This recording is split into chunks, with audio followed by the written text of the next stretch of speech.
hablamos de delitos de carácter sexual. Dos jóvenes que abusaron de unas muchachas en una casa ocupa se van a librar de la cárcel. Concretamente se van a librar de 2 años y medio de cárcel. ¿Por qué? Por la ley Montero. Una vez más, la Sala de lo Penal del Tribunal Supremo pues ha aplicado esta ley, vuelvo a repetir, de Irene Montero, para que no se le olvide a nadie, rebajando en estos 2 años y medio de cárcel la condena a 2 jóvenes que abusaron sexualmente en una casa ocupada de 2 niñas de 14 años y de 15 años. Habían captado a estas jóvenes que se habían fugado de un centro de menores. Al parecer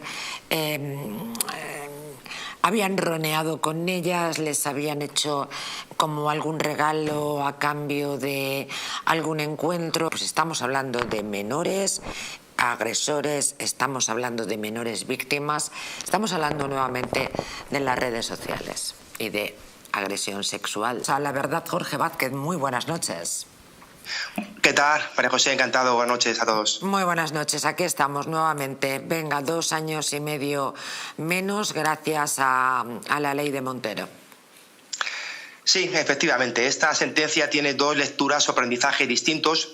Uno que me parece súper interesante, sobre todo para padres con hijos adolescentes, y un segundo que es a que te refieres y sobre el que voy a empezar, que es mucho más tedioso porque ya no es una novedad. Hablamos de 121 excarcelaciones y 1.205, si no recuerdo mal, rebajas de condena. Nos estamos refiriendo, cómo no, otra vez a la famosa ley de Montero del solo sí es sí. Para recordar una pincelada de esta ley, recordemos lo que ocurrió: se suprimió el abuso sexual para que todo fuera agresión sexual, eliminándose la violencia y la intimidación como distinción en los tipos, de manera que se amplió el abanico punitivo de mínimos y máximos, de modo que de alguna manera tenían que caber todos los tipos en esa horquilla punitiva. Eso produjo que los mínimos se tuvieran que reducir. La sentencia por la que me preguntas establece en aquella fecha un abuso sexual a menor de 16 años, con el agravante: se habían utilizado drogas que mermaban la voluntad de la víctima, etcétera, y la ley de Montero en ese tipo establecía un mínimo de 10 años y un máximo de 15. El Código Penal, antes de la reforma, 12 a 15, de manera que vemos cómo había 2 años de diferencia. No se trata, por tanto,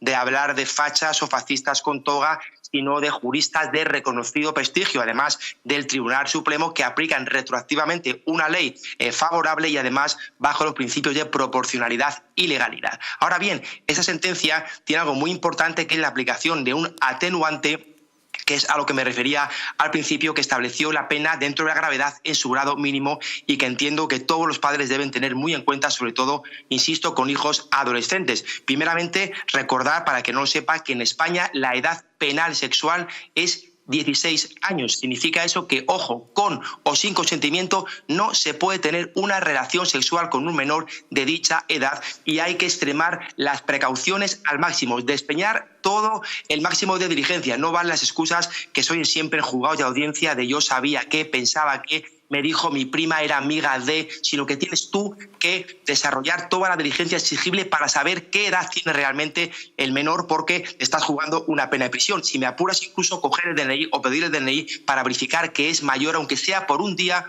de los 16 años. El Código Penal es claro, como dice el argot: no se puede tocar ni con un palo a un menor de 16 años. Ahora bien, a mí me consta que hay muchísimos padres que tienen mucho miedo porque tienen hijos adolescentes y temen ser implicados en temas de agresiones sexuales, que cada vez hay más, hay mucho más de lo que parece, de padres involucrados en un lado y otro por tener hijos de esa edad. Afortunadamente, el Código Penal sale al rescate con un artículo, una cláusula que fue bautizada por la doctrina con un nombre que a ti, María José, estoy seguro que te va a encantar, que es la cláusula Romeo y Julieta, en base precisamente a la edad que tenía Romeo y Julieta en aquella novela de Shakespeare. ¿Qué hace esta cláusula? Pues eximir de responsabilidad criminal, primero, cuando hay consentimiento entre las partes; segundo, cuando la edad es muy próxima; y tercero, cuando el desarrollo y la madurez es proporcional y similar. Esta cláusula no tiene absolutamente nada que ver con Irene Montero, ya estaba en el Código Penal. Pongamos rápidamente un ejemplo.